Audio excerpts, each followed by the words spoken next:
Hey team, this is Coach Brandon with St. John's Krav Maga in Combat Sports. I'm expanding on the video that I posted on our Instagram, Coach_Brandon. You should follow us there too.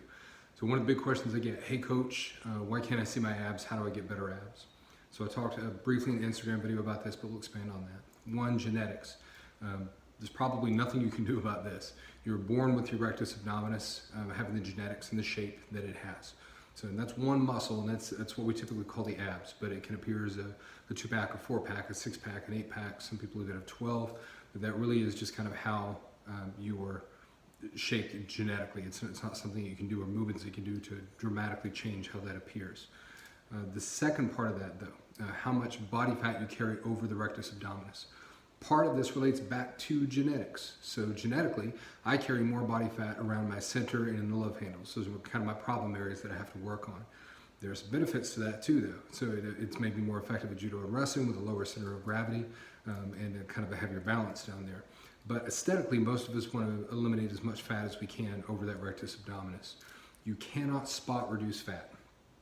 So a lot of people ask, what movement do I do to reduce the amount of fat that I carry right here?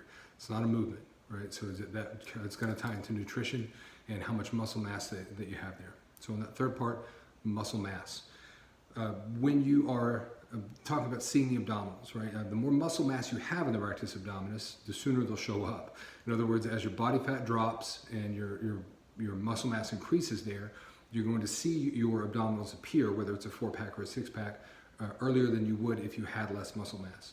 That goes back to basic strength and resistance training. So we have, if you want that and you're going for that aesthetic look, you want to have a nutritional program that supports adding muscle mass. A good time to do this if you bulk is during that bulking period. Focus on bulking the abdomen as well. That when we go down to cut, you're going to have to reach a lower overall body fat percentage to make your abdominals more visible. So different programs and all kinds of things you can do for that. Just a few notes though on abs. And I've had even high-level athletes for me. I've had high-level rowers and high-level fighters. Everybody talk to me about this, and they say, I want to get so fit that you can see all of my abs. Seeing all of your abs does not relate to your level of physical fitness and or athletic ability. It really is kind of an aesthetic thing. Now it's true, the leaner that you are, the easier it's going to be able to move your overall mass because you're reducing mass that doesn't add a benefit to athletic performance. So in that end, maybe, but it's really not how your abs appear.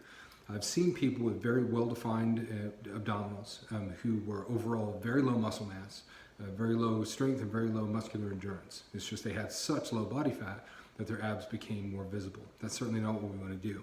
We want to make sure that we're strong all over. The next thing, the appearance of your rectus abdominis does not necessarily correlate to the overall strength of your core. Your core involves much more than your rectus abdominis, including the muscles in your lower back, the muscles that go around under the rectus abdominis that go around your abdomen. Rotational power factors in, not just truncation. So there are a lot of other things that go into that. I mean, it's not necessarily just a solid indicator of fitness. Again, it's a solid indicator of body composition. Higher muscle mass, lower body fat. Hope that helps. As always, if you have any questions, you can post them here in the comments or you can message me directly and I'll be happy to get back to you. Thanks.